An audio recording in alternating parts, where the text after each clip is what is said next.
Hi everyone, I am Brittany from Brittany Loves Reading, and I had an idea to use my 5-star predictions to try and end the year and start next year, 2023, both with 5-star reads. I started 2022 with a 5-star read, didn't mean to. I read If We Were Villains and just loved it. It's on my favorite books of the year, loved If We Were Villains. So I like the idea of kind of ending the year on a high note and starting next year on a high note. So I picked 2 of my 5-star predictions, probably the 2 that I'm most sure will be 5 stars. I will be very surprised if they're not 5 stars, and chose them to end the year and start the year. The one I'm ending the year with is A Man Called Uwe by Fredrik Backman. I binged Beartown this year and loved Fredrik Backman's writing style. And this is probably his most well-known book, so I'm pretty sure it's going to be a 5-star. I will be really surprised if I rate this lower than 5 stars. I will be very surprised. I originally was going to do this as a buddy read with Amy. I will link her channel down below. But that buddy read has expanded as I've talked to my other bookish friends, and it has so many other people. Rainey, Neva, Kelsey, Amy, me. We're all buddy reading this book for the end of the year to finish the year off out as 5 stars. Again, I'm going to link all my book friends down below. Go check them out if you haven't already. So that is what I'm going to start with. This is just going to be a 2-book vlog, ending the year, starting the year with 5-star reads. What I'm going to do after this is this will finish out my 2022 reading year. Crazy, the year is over. And then I will start my 2023 reading year with a book that is on my 5-star predictions list, which is on my 23 books for 2023 list, and that is Babel.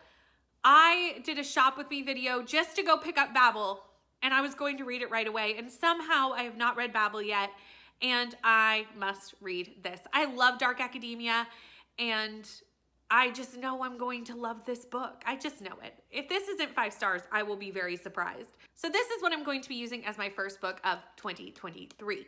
But right now, we still need to finish 2022 with A Man Called Uwe. This follows A Man Called Uwe, and from what I could tell from the synopsis, which tells me very little, is he is the grumpiest man you will ever meet, and he is surrounded by idiots, joggers, neighbors, and shop assistants. And it sounds like he is just a grumpy old man who is irritated by the world around him. And that's really all I know. The new movie for this just came out at Christmas. It's a Tom Hanks movie, A Man Called Otto, I think is what they called it. And I want to watch the movie, but I knew that I needed to read the book first. So this buddy read came into place, and from the buddy read came the video idea. Let's see if I'm right. Can I end the year and start the year with 5 stars? I think I can at least end the year with 5 stars. I have pretty high hopes for both these books. So let's go buddy read A Man Called Uwe. Hi everyone, ignore the fresh out of the shower look, but it's what we're going with because I just got out of the shower. I finished A Man Called Uwe, and I have completed half of this challenge with ending the year with a 5-star read. I loved this book. Fredrik Backman is swiftly becoming a favorite author of mine. I love the way Fredrik Backman writes a book. And I also love the way he develops a character. He has a way of making these characters who are not perfect, who are extremely flawed human beings, and making you either relate or love or even learn something alongside the character in a way that moves you. And I love that about Fredrik Backman books. Uwe is an elderly gentleman. He is very set in his ways and is quite a grumpy old man. And I think everyone has had a kind of grumpy old man in their lives, whether it was a grandfather or a neighbor who was close to your family or whatever person that was for you. Brittany, do not cry during this update. My grandfather passed away last year, and this really reminded me a lot of him. So that was one of the reasons that I related to the Uwe character in this book. At the core of this book, this is a love letter to Uwe's wife. That is what this is at the core. And also, the found family aspects in this book are just the best. They are the best that maybe I've ever read. Pervana, who is one of the neighbors of Uwe, is my favorite character in this book. She is spunky. She does not put up with Uwe's little grumpiness, and she just barrels through and kind of wedges herself in his life because she sees he needs it. And I loved her so much. By the end of this book, I was not okay. I was full on ugly crying, and I was just not all right. I was not okay. So that's my thoughts on A Man Called Uwe. 5 stars, half this challenge completed. I don't think I'll be able to finish this next book this year. Actually, I'm positive that I won't. So it will be my first book of 2023. So we're going to just go on with the challenge and just kind of start it a couple days early. And that means I will be starting one of my most anticipated releases of 2022, Babel. I've actually already started. I've read the first 30 pages of Babel early this morning before I jumped in the shower and just while I was kind of waking up. Babel by R.F. Kuang is a book that I have been wanting to read since it came out, before it came out. I love dark academia.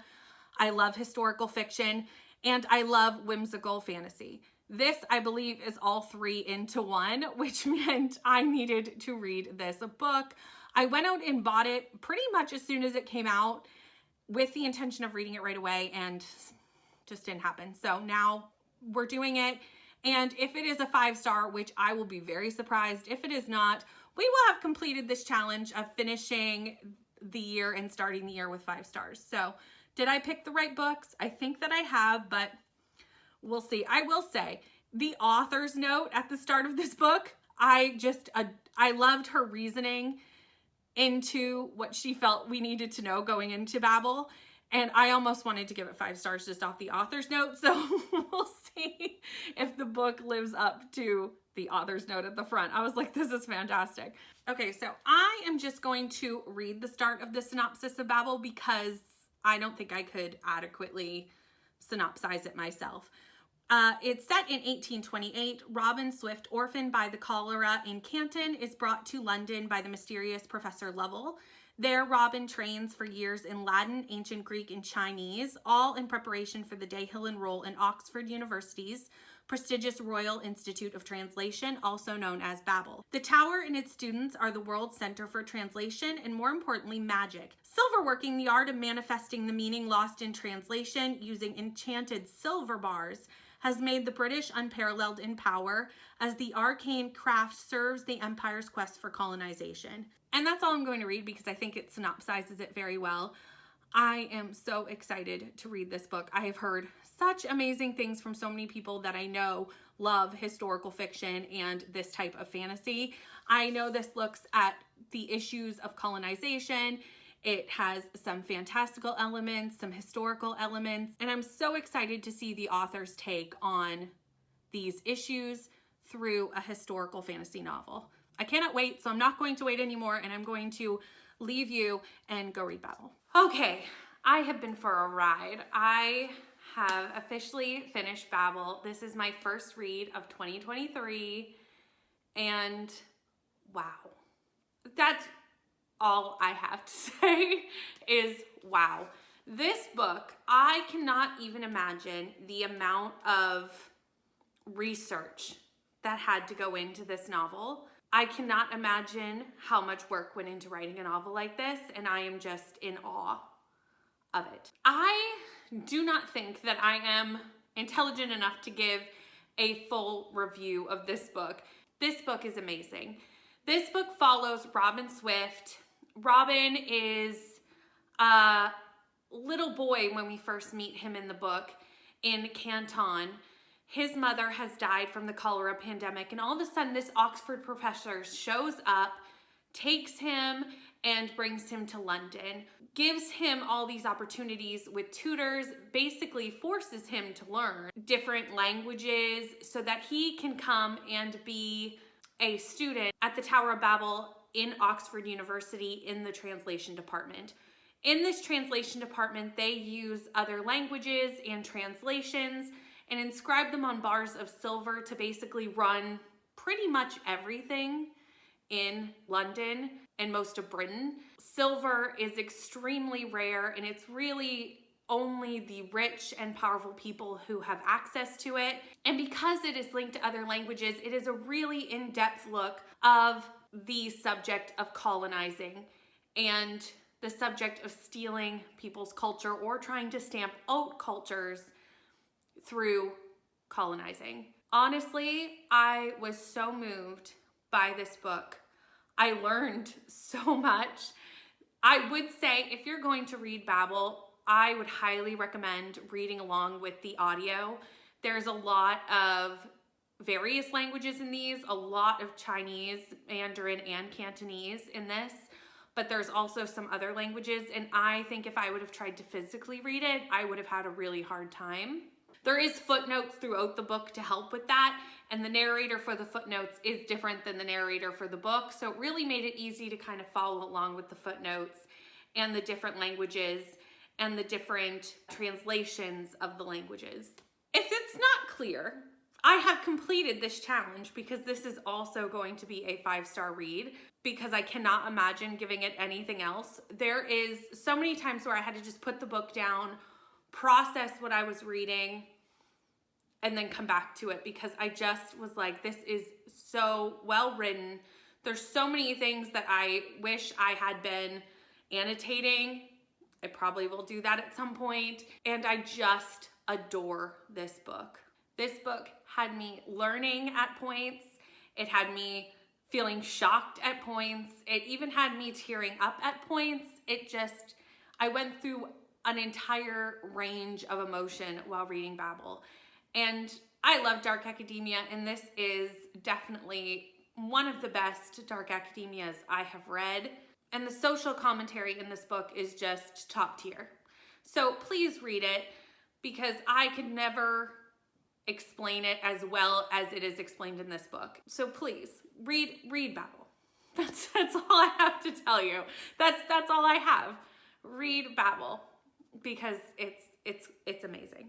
And that is my last book of 2022 and my first book of 2023. I chose correctly for this challenge and got 2 5-stars and ended the year with a 5-star and started the year with a 5-star. What was your last book or your first book for 2022 or 2023 respectively? Let me know in the comments. If you liked seeing me try to end the year and start the year on a 5-star, let me know. I could always do it again next year. Obviously, I can't do it for a year, but I can do it again next year. Thank you so much for watching. Please like, comment, and subscribe, and I'll see you on the next one. Bye.